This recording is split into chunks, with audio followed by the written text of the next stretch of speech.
만기의 영향권 안에 있는 시장 어딜 봐야 될까요? 통찰력과 감각을 지닌 시장 프로들의 시선을 빌어서 함께 힌트를 찾아보겠습니다. 오늘 두 분과 함께 하겠습니다. 정태근 알파프로 팀장, 송태현 유한타증권 과장입니다. 어서 오세요. 네, 반갑습니다. 프로의 시선이 머문 첫 번째 섹터 공개하겠습니다. 먼저 첫 번째 시선이 머문 곳은 바로 건설주입니다. 지금 이 순간에도 현장은 돌아간다. 바닥공사 다지고 주가도 올라갈 수 있을 것인가. 오늘 대형주가 생각보다 좀 강한 것 같아요. 코스닥보다는. 삼성 엔지니어링 신고가 외에는 건설주 오래 소외받았는데 이쪽 보신 이유 정 팀장님 어디에 있나요? 일단 오늘 시장에서 상승을 하고 있고요. 그리고 그동안 소외가 좀 말씀하신 대로 소외가 많이 돼 있었습니다. 그러니까요. 돼 있었는데 오늘 아시겠지만은 지난주까지 강했었던 주초까지 강했었던 2차 전지가 또 쉬어가게 되고 네. 그리고 아시겠지만 또 중국 리오프닝 관련해서 철강 화학 섹터도 좀 쉬어가게 되면서 네. 뭐 솔직한 이유는 이제 순환매 관점에서 일단은 준비를 좀 했습니다. 그래서 건설주 같은 경우는 오늘 뭐 보험주와 마찬가지로 순환매 관점에서 일단 상승이 나온다를 보시면 될 것 같고요. 그리고 이제 오늘 건설업종 내에서 종목들 보시면 SC 엔지니어링이란지 그리고 HDC 현대산업개발 뭐 이런 종목들이 좀 강세인데 일단 개별 종목 강세 영향도 일단은 일정 부분 건설주 등 영향을 좀 주고 있다 봐야 될 것 같습니다. 그래서 전반적으로 이제 추세적인 어떤 상승이라기보다는 순환매의 어떤 단기 상승 이런 관점에서 일단은 좀 주목을 했습니다. 그러니까요. 네. 추세 상승이 되려면 업황이 좋아져야 되는데 네. 아직 부동산 경기 살아나려면 멀었고 여전히 저도 막 급매 찾고 있단 말이에요. 네. 가격 빠지는 쪽 없을까 이런 거 이제 보시는 분들이 많을 텐데 결국은 그럼 내부 지표가 안 좋고 해외 수주 봐야 되나? 사실 삼성 엔지니어링도 오늘 가는 거 보면 네. 해외 쪽 정말 잘 되고 있나라는 궁금증이 들잖아요. 그쪽 비중이 크다 보니까 네. 해외 쪽이 돌파구가 될 수는 있나요? 그럴 수밖에 없다라고 말씀을 좀 드려야 될 것 같아요. 예를 들게 되면은 저는 개인적으로 건설주를 볼 때 연간 해외 수주량을 좀 보거든요. 보는데 2010년 이후로 보게 되면은 연간 기준으로 300억 불을 넘는 수주액을 보여주지 못하고 있어요. 그러니까 2015년도를 500억 불로 피크를 찍고 난 다음에 2010년도에 연간 수주액이 300억 불로 내려오고 난 이후에 네. 계속해서 그 수준에서 머물러 있다라는 거죠. 어쨌든 중요한 건 건설주가 가기 위해서는 간단합니다. 그러니까 소위 말하는 건설 붐이겠죠. 네. 그러니까 유가 올라야 되는 거 아니에요? 유가도 오르면 좋긴 하겠지만 유가가 오르게 되면은 건설주보다는 저기 조선주, 조선주 아니 피팅주 이쪽에 좀 더 반응이 나오겠죠. 네. 그렇기 때문에 어떤 이슈가 나왔을 때 그 이슈에 대해서 좀 더 이제 좋을 것 같다는 업종이 먼저 튀어나가는데 유가 같은 경우는 건설주보다는 방금 말씀하신 조선이라든지 피팅이라든지 쪽에 좀 더 반응을 하기 때문에 그렇게 말씀을 드릴 수밖에 없는 부분들이고 네. 그리고 이제 아시겠지만 2010년 이전도 2년 같은 경우는 건설주들이 이렇게 강했던 이유가 잘 아시지만 중대 건설붐 그래서 수주를 많이 받았잖아요. 네. 그래서 이런 것들이 있었기 때문에 주가가 갔습니다. 그렇기 때문에 이제 중요한 건 이제 네옴시티가 본격적으로 건설이 들어간다라든지 아니면 지금 이제 트리케라든지 우크라이나 이 계속 나오잖아요. 네네. 이쪽에서 본격적으로 어떤 건설붐이 나오게 되면서 뭐 우리나라 기업들이 수주를 한다. 그런 이제 본업의 어떤 충실한 이슈가 나온다거나 하면 좋겠지만 아직 그런 부분이 없다는 게 상당히 좀 아쉽고요. 그리고 이제 뭐 본업의 어떤 건설에서 돌파가 없다라면 어떤 새로운 신성장 모멘텀이 있어야 되는데 예를 들게 되면 화학 업종들이 아시겠지만은 이제 뭐 정유자인지 그리고 석유화학 업종들이 본업에서 어떤 탈피를 하기 위해서 2차 전지로 상당히 많이 갔었잖아요. 그쵸. 롯데케미칼 같은 경우도 2차 전지 사업해갖고 일지머티리얼 인수를 한다라든지 LG화학 같은 경우는 아시겠지만 자회사인 LG 에너지 솔루션도 있고 그 다음에 이제 전구체 사업 LG화학 같은 경우도 자체적으로 전기차 사업을 진행하잖아요. 그렇게 되게 되면서 화학업종이 좀 레벨업이 됐던 것처럼 건설주도 마찬가지라고 봅니다. 일단은 뭐 현대건설이라든지 삼성전자인지 GS건설 이런 대형주들이 일단은 가져야 되는데 이 업체들이 어쨌든 폭발적으로 주가에 반영될 만한, 그러니까 실적으로 반영될 만한 어떤 수주 소식이 아직 없다는 거, 계획만 있다는 거죠. 현대건설 같은 경우도 예를 들게 되면은 아미랄 석유화학 프로젝트라든지 카타르 액화 천연가스 프로젝트라든지 이런 것들을 이제 수주를 하기 위해서 목표를 하고 있는 상황되거든요. 네네. 그래서 이런 것들 순차적으로 대형 프로젝트를 순차적으로 다 받게 된다라면은 주가가 가겠지만 그런 부분이 없고. 그래서 이제 현대건설 같은 경우는 아시겠지만 원전이라든지 수소 플랜트라든지 풍력이라든지 이쪽으로 또 새로운 돌파구를 마련을 하고 있거든요. 네. 근데 여기에 대해서 좀 시장이 좀 주목할 만큼 네. 어떤 성과가 나야 되는데 그런 부분들이 아직 없기 때문에 예. 아시다시피 뭐 대형 건설주였던 주가 흐름이 아쉽게도 지금 현재 답보 상태, 소위 말하는 답보 상태에 놓여 있다고 보는 게 일단 맞을 것 같습니다. 알겠습니다. 그런 것 같아요, 진짜. 그러다 보니까 정체되어 있고 순환매에 그칠 거다라는 네. 답도 미리 주셨고, 그러면 여기서 낙수 효과를 받을 수 있는 인테리어 쪽, 이쪽도 보면 가구주 인테리어, LX 하우시스는 오늘 올라가지만 한샘이나 현대리바트는 아직도 주가 보면은 정말 이거 어떻게 올라오지 싶을 정도로 굉장히 바닥권에 있잖아요, 송 과장님. 이 방향성은 결국 전방산업, 우리 국내 주택 경기에 달려 있다고 봐야 돼요. 뭐 재건축 모멘텀도 없는 것 같기도 하고. 뭐 아무래도 이러한 이제 인테리어 관련된 종목들은 뭐 건설 경기가 어느 정도 완화가 되어야지만 사실상 좋아질 수가 있을 텐데 그런 부분에서는 아직도 오리무중에 대한 부분이 상당히 많을 수밖에 네, 없다라고 네. 보시면 될 것 같고요. 주택 건설 경기 같은 경우에는 뭐 신규 공급이라 이런 이제 계획들은 상당히 많이 나오고 있기는 한데 그 외에 여건상 보게 되면은 아직까지는 조금 좋지 못한 경우가 많잖아요. 특히나 네. 고금리라든지 그쵸. 이런 부분도 사실상 PF에 대한 부담감이 많이 가져올 수밖에 없는 부분일 테니까 네. 그런 부분에서 생각을 해봤을 때는 주택에 대한 건설 그리고 이러한 이제 그 후단에 있는 리모델링과 인테리어 같은 경우에는 더욱더 시간이 많이 걸릴 수밖에 없다라고도 생각을 해볼 수 있는 것 같아요. 그리고 또 한 가지 생각을 해봐야 되는 것은 이제 코로나 때 사실상 많은 사람들이 집에 있게 되면서 인테리어에 대한 교체라든지 스스로. 아니면 가구에 대한 교체라든지 이런 부분도 상당히 많이 진행이 됐었잖아요. 네. 그렇기 때문에 사실상 이제 코로나에서 벗어나게 되고 사실 소비 같은 경우에도 서비스 소비가 더욱더 많이 늘어나다 보니까 오히려 인테리어라든지 아니면 가구 관련된 소비는 줄 수밖에 없지 않나. 오히려 피해주로. 네, 라고 생각을 하고 있습니다. 그래서 관련돼서 지금 주가가 많이 하락을 했음에도 불구하고 사실 매수를 하시게 됐을 때 계속 좀 재미가 없지 않을까라고 생각이 되고 있고요. 그렇군요. 정말 오랜 기간 정도를 내가 바라보시고 투자를 하지 않은 이상에서는 저는 지금 계속 보수적인 관점을 좀 가져가시는 게 낫지 않나라고 생각하고 있습니다. 그렇군요. 매력이 제한적입니다. 여기에서 많이 빠졌으니까 올라가겠지라는 기대는 좀 낮추셔야 될 것 같아요. 개별적으로 봤을 때요. DLENC도 지금 자리가 너무 밀려 있는데 리포트 쪽에서는 그래도 수익성 좋아질 거다 이런 이야기도 있습니다. 주택 안 좋지만 플랜트 수주 기대한다라는 포인트인데 글쎄요. 주가 반응이 아주 탄력적이진 않습니다. 근데 이게 보게 되면은 샤인 프로젝트 관련해서 이제 공사 수주를 하게 되잖아요. 네. 그런데 사실상 이것 자체가 해외 수준도 아니란 말이에요. 왜냐하면 S-오일 관련돼서 울산 공장 관련된 네. 그 부분에 이제 이 수주를 받게 된 거고 그 수주에 대한 총 계약 중에서 일부가 원래 현대건설이 가지고 있었었는데 그걸 DLENC한테 계약자 변경을 하게 되면서 1조 원의 이제 수주를 이제 주게 된 거였었는데 예. 그런 부분이 아까 팀장님께서도 말씀을 하신 것처럼 해외에 대한 수주에 대한 모멘텀이 없는 회사가 얼마만큼이나 주가가 강하게 가겠느냐 이런 부분과 연관이 될 수밖에 없는 부분이지 않나라고 그렇구나. 생각을 하고 있고요. DLENC도 사실 가장 메리트로 평가를 받고 있는 건 저평가 뭐 이런 이슈였었는데 네. 업황 자체가 워낙 좋지 못하다 보니까 과연 이런 이슈가 얼마만큼이나 부각받을 수 있는지 이 예. 부분도 사실 캐쳐 마크가 달릴 수밖에 없다라고 생각을 하고 있어요. 그래서 DLENC도 오늘 보게 되면은 강한 상승을 보였다. 계속 음봉으로 내려오게 되잖아요. 상승폭을 반납하게 되면서 예. 이런 부분을 다 모두 함께 생각을 하면서 매매를 하고 있는 것이 아닌가라고 생각해 볼 수 있는 것 같습니다. 전체적으로 뭐 기대할 만한 포인트는 큰 틀에서 개선되지 않으면 구조적인 해결 없이는 좀 힘들겠다라는 생각이 들거든요. 근데 개별적으로 하나만 더 여쭤보면 HDC 현대산업개발은 자사주 취득. 요즘에 자사주라든지 네. 주주 친화에 시장이 진짜 관심 많은 것 같아요. 그래도 오늘 양봉 잘 유지하는데 이건 다르게 볼 수 있는 재료인가요? 아니요, 별 다르게 볼 만한 게 없다라고 그래요? 봐야 될 것 같고 단기적인 네. 반응. 일단은 뭐 종목 자체적인 이슈긴 합니다. 이슈긴 한데 일단 뭐 이렇게 주가 튀어나가는 부분들은 일단은 이제 주가라는 게 그동안 많이 눌려 있다 보니까 이런 경우에는 약간만 매수가 들어가도록 쉽게 강하게 반응하는 경우가 많거든요.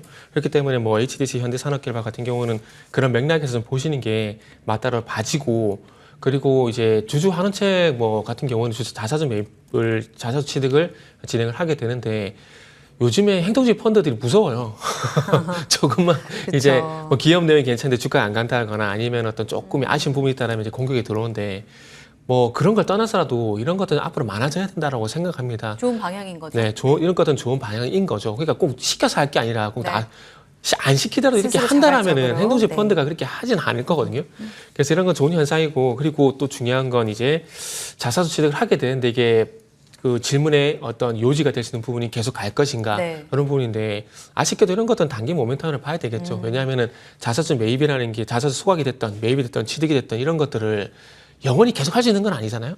이것도 좀 단발성이기 때문에 네. 주가도 단발성으로 단기성으로 대응을 할 수밖에 없다라 봐야 될 것 같아요. 그래서 알겠습니다. 요거는 수급에 의한 단기 대응이 필요한 종목이다 이렇게 말씀드릴게요. 알겠습니다. 업황도 두 분 네. 말씀 들어보니까 아직은 좀 회복까지 요원하고 결국은 네네. 순환매적으로 수급이 돌 때 기회를 잡아보죠. 이 정도에 그치는 것 같은데 맞아요, 팀장님? 탑픽을 어떻게 고르셨어요? 그러니까 제가 이거를 그 탑픽 섹터로 가져와서 이렇게 안 좋은 얘기를 들으니까 너무 좀 민망한데 이게 그러니까 오늘 진짜 순수하게 좋았던 업종들이 네. 쉬어가다 보니까 맞아요. 그러니까 다른 것들이 이렇게 어려우셨죠? 올라온 거예요. 그러니까 어찌 보면 이런 겁니다. 현대건 그 건설주는 이렇게 가만히 있었는데 2차 전지라든지 리오프닝이 여기 있다가 내려와 버린 거예요. 그러다 보니까 얘는 가만히 있었는데 상승 업종이 돼버린 거죠. 그러다 보니까 오늘 상승 업종으로 이렇게 된 건데 내용을 또 그래서 좋은 내용 좀 찾아보려고 하다 보니까 이게 지금 뭐 수주도 아까도 말씀드린 해외 수주 그렇죠. 이게 지금 300억 불에서 올해 이제 또 350억 불 목표, 500억 불 목표를 하고 있던데 그것도 될지를 봐야 되거든요. 300억대에서 300억 불대에서 500억 불대로 이렇게 업그레이드가 되고 그리고 난 다음에 이게 추세적으로 가야 되는데 아마 그게 확인되기 전까지는 아마 시장에서 반응을 안 할 것 같아요.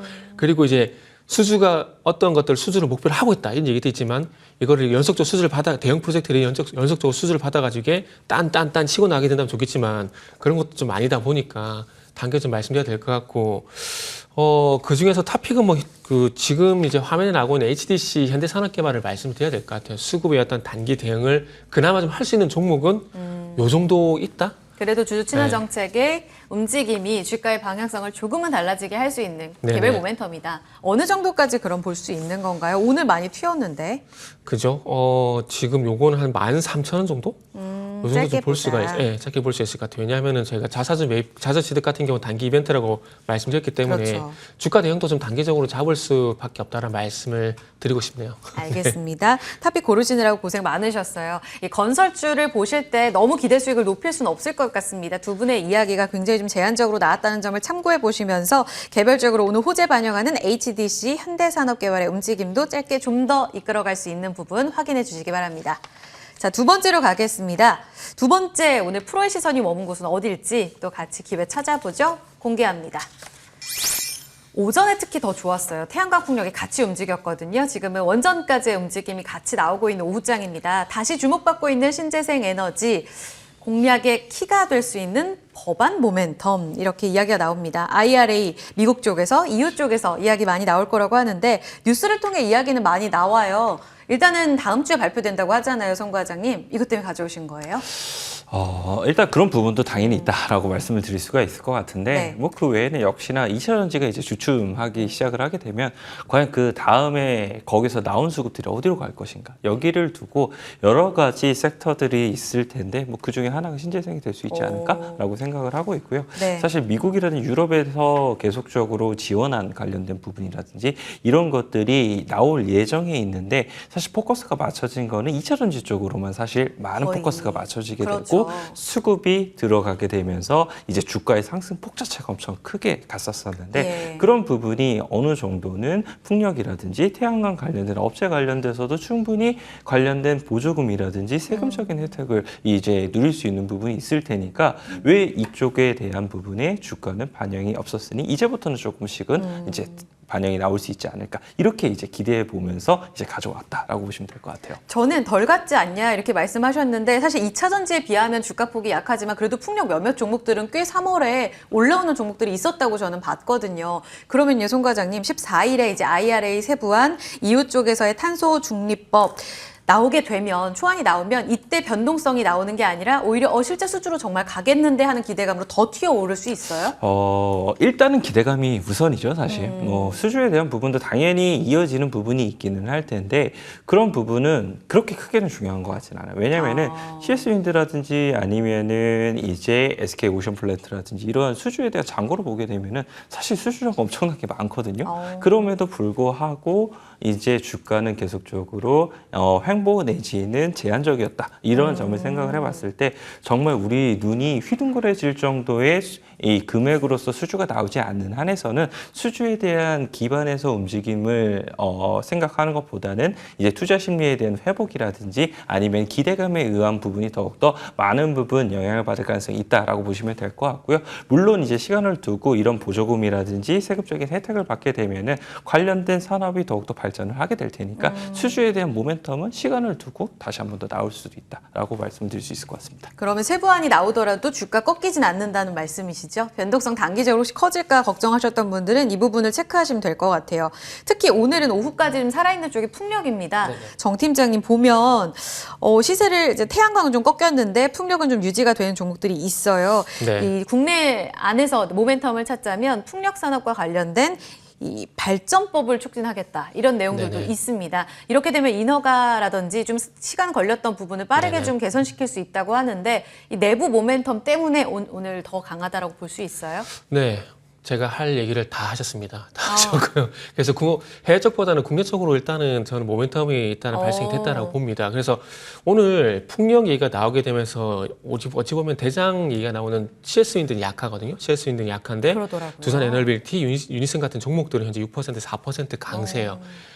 이게 그 두산 에너빌리티 같은 경우는 풍력뿐만 아니라 이제 원자력 쪽도 이슈가 분명히 잇따라 좀 봐지는데 일단 국내 쪽으로 보는 이유가 뭐냐면 일단 뭐 해외 쪽도 이슈가 있긴 하지만 어쨌든 최근에 그러니까 제가 이전에 그 원전 같은 경우도 이제 윤석열 정부가 들어오게 되면서 이제 정부에 초진했던 것들이 원전이었었고 원전이었던 부분들이 있고 그리고 이제 로봇 산업 같은 것들도 마찬가지고 AI 이런 거 순차적으로 이제 테마가 완성돼 왔었거든요. 네. 그래서 오늘 수상 태양광 정책 간담회 이런 부분들이 있는데 요런 게 아마 제가 봤을 때는 이슈가 됐기 때문에 조금은 이 풍력 섹터 내에서도 좀 차별의 양상이 나오는 것이 아닌가라고 좀 말씀을 드려보고 싶어요. 일단 국내 쪽을 보게 된다라면은 2024년대 좀 조성 완공 예정으로 하고 있는 제주 한림해상 풍력단지를 좀 봐야 되거든요. 여기에 지금 아시겠지만 두산 에너빌리티가 풍력 터빈 그리고 풍력 터빈을 공급을 하고 그리고 이제 유지 보수도 담당을 하거든요. 그리고 한전기술이 여기 엔지니어링을 담당을 합니다.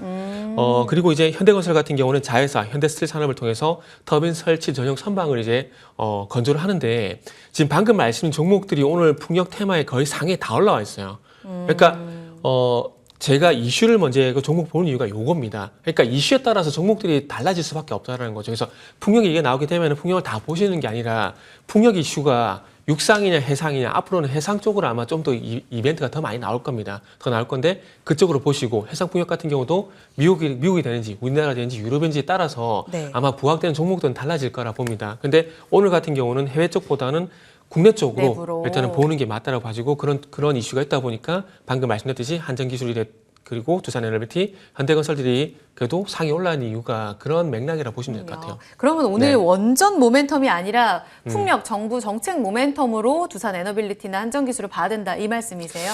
일단은 원전이 없는 건 아닌데 원전이 네. 폴란드 얘기가 나왔잖아요. 네, 그 폴란드 원전 얘기가 나왔는데 이게 죄송하지만 얘기하면 너무 길어가지고 좀 짧게 간략하게 될까요? 이게 지금 정부에서 2+2 얘기했잖아요. 2+2 얘기했는데 폴란드가 원전이 6기가 됩니다. 6기가 되는데 이게 어떤 방식으로 되냐면은 2기씩 되는 거예요. 근데 애초에 2기 같은 경우는 미국 쪽으로 미국의 그 회사는 뭐죠? 갑자기 기억이 안 나네. 미국 쪽 줄 수밖에 없는 것들이 정치적인 이유 때문에 그 거기 폴란드 국무총리도 대통령도 그럴 수밖에 없는 이유가 있기 때문에 줬다 얘기를 했어요. 그러고 난 다음에 2기를 이제 이후에 발생된 2기를 우리 쪽으로 줬거든요. 네. 근데 이제 남은 게 2기예요. 그러다 보니까 이제 한수원 같은 경우도 2+2라고 얘기한 것들이 네. 2기는 수술을 받았고 이제 남은 2기가 어디가 될 것인가 이제 관건인데 그 이번에 3호가 그거를 얘기하는 건지 민간 쪽이 다른 걸 얘기하는지에 대해서 제가 파악을 못했어요. 이게 찾아봐도 내용이 잘 안 나가지고 되게 찾기가 쉽지가 않거든요. 그래서 네네. 그러다 보니까 폴란드 쪽에 이슈가 있는데 그게 만약에 2기를 받은 거다. 그럼 이제 4기가 되기 때문에 이 수주 금액이 상당히 커집니다. 네. 그래서 그런 거라면은 원전 이슈가 맞따라 봐지는데 만약에 그게 아니라 다른 거라면 또 달리 봐야 되기 때문에 네. 그래서 원전은 오늘 좀 확실하게 제가 말씀드리기 좀 힘들 것 같아요. 알겠습니다. 이거는 좀 더 시장의 흐름에 맡겨서 한 번 더 네네. 해석이 좀 필요하다. 알겠습니다. 태양광도 좀 볼까요? 오늘 태양광이 좋았었는데 좀 꺾이는 종목들이 많고요. 보면 사실 OCI도 좀 약하고 태양광 신재생으로 본다면 EU나 미국의 IRA 기대해봤을 때 오히려 태양광이 더 좋아야 되는 거 아닌가? 미국의 퍼스트 솔라는 신고가인데 우리 국내 태양광주는 왜 이럴까요? 일단 움직임이 나온 종목들을 보게 되면은 S에너지라든지 아니면 SDN이라는 이런 작은 종목들이 움직였어요. 그게 어제 사실상 뉴스 보도가 나오게 되고 거기에 따라 시간에서 움직였던 종목들이었거든요. 그래서 아침에 제가 곰곰이 생각을 해보는데 SDN이랑 S에너지가 수성 태양광이랑 무슨 관계가 있지? 라는 부분이었었는데 그만큼 이슈로 인한 모멘텀 플레이를 어느 정도 했다라고 좀 생각을 해볼 수 있는 것 같고요. 네. 태양광 업체들 같은 경우에는 사실 IRA 관련돼서 세부적인 이제 수혜라든지 이런 부분은 충분히 받을 수 있는 부분이 있을 거예요. 특히나 하나솔루션 같은 경우에는 퍼스트솔라랑 많은 비교가 되고 있는 기업이기 때문에 그런 부분에서 어느 정도 반영이 될 수 있는 부분이 있기는 하겠지만 지금 현재 하나솔루션이 사실상 거래 정지에 놓여 있잖아요. 그래서 그러한 투자 심리가 확산이 되는 제한적인 움직임이 나올 수밖에 없다라고 생각을 하고 있고요. 또 한 가지는 이제 이 태양광 업황에 관련된 부분이에요. 얼마 전에 보게 되면은 이제 중국의 태양광 패널을 미국이 다시 한 번 더 받아들이기 시작을 했다. 이러한 이제 뉴스 보도가 나오게 되는데 그런 것은 결국은 태양광 모듈이라든지 아니면 폴리실리콘 가격 관련돼서도 좋지 못한 흐름이 나올 수밖에 없을 것이다라고 말씀을 드릴 수가 있을 것 같고요. 그렇게 되면 작년도에는 사실상 태양광 모듈 관련돼서 가격이 급등이 나오게 되면서 하나솔루션이라든지 현대에너지솔루션이라든지 이런 기업들의 실적이 매우 드라마틱하게 좋아졌었는데 그런 부분이 올해는 감익이 나올 수밖에 없을 테니까 확실히 반등력 자체가 나오게 된다 하더라도 제한적일 수밖에 없지 않나라고 생각을 하고 있습니다. 알겠습니다. 모듈 가격이 다시 빠질 가능성은 좀 염두에서 봐야 될 것 같아요. 업황 내에서 그렇다면 태양광보다는 결국 풍력입니까? 신재생 에너지의 탑픽 어떻게 고르세요? 저는 CS윈드 가지고 왔고요. CS윈드 같은 경우에는 미국에서에 대한 이런 보조금에 대한 지원도 받을 수가 있을 테고 유럽에서에 대한 지원금에 대한 보조금도 받을 수 있을 테고 그리고 베트남 관련돼서도 지금 베트남 정부가 세부적인 세금적인 혜택이라든지 이런 부분을 지금 다시 한 번 더 검토 중에 있거든요. 그리고 이 중국의 이 유럽에 있는 많은 풍력 회사들이 중국의 공장을 가지고 있었었는데 중국에서에 대한 탈피를 생각을 하게 되면서 베트남 쪽으로에 대한 이전도 많이 고려를 하고 있어요. 그렇게 되면 결국은 이제 베트남 정부가 생산 기지에 대해서 더욱더 많은 부분 독려를 하기 위해서 세금적인 혜택이 많이 나오게 될 텐데 그렇게 되면 미국, 유럽, 베트남 모두 세금적인 혜택을 이제 CS윈드는 누려볼 수가 있는 부분이 생길 수 있다라고 말씀을 드릴 수가 있을 것 같고요. CS윈드 같은 경우에는 유럽 법인 같은 경우에도 생산 캐파를 작년 말에 1,000억에서 5,000억 정도의 규모로 이미 공장 증설을 진행을 하는 부분이 있고요. 미국 판매법인 같은 경우에도 사실상 2022년도에는 판매 단가를 제한적으로 상승을 시키게 되면서 수익성이 좀 안 좋았었는데 올해는 이미 판가를 인상을 단행을 했거든요. 그런 부분에서 수익성적인 측면이 상당히 좋아질 수 있다라는 부분까지 생각을 해봤을 때 2023년도에 수익성적인 측면에서 실적 전망이 상당히 기대가 될 수 있다라고 말씀드릴 수 있을 것 같고요.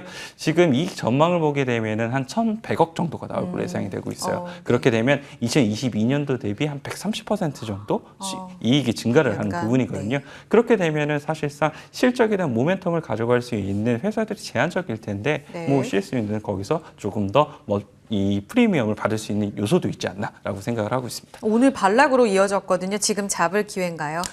저는 사실 오늘 나오는 주가의 대부분들은 의미가 없다고 생각을 하고 있어요. 시장 영향이다. 오늘 사실 선물 옵션 동시 만기가 나오게 되면서 수급적으로도 많은 부분의 변동성이 생기게 됐던 부분이 있었었고 선물 만기라든지 이런 것들이 함께 어우러지게 되면서 지금 주가는 상당히 뒤틀려 있는 부분이 상당히 많거든요. 그래서 이런 것들이 정말 어떤 방향성을 띨지는 내일 시장에서 봐야 된다라고 생각을 하고 있고요. 뭐 CS윈드는 제가 말씀을 드린 모멘텀에 의하면 충분히 상승이 나올 수 있지 않을까 이렇게 기대하고 있습니다. 어느 정도까지 보세요? 목표 주가는 9만 원 일단 제시를 해드리고요. 손절가는 6만 9천 원 제시해드리도록 하겠습니다. 네, 11월 고점 넘어설 거로 보네요. 9만 원으로 제시되면서 오늘 하락은 페이크다. 내일 흐름까지 움직임 지켜보셔야겠습니다. CS윈드 풍력주안의 탑픽 들어봤습니다. 두 분과 함께했습니다. 정태근 팀장, 송태현 과장이었습니다. 두 분 고맙습니다. 네, 감사합니다. 감사합니다.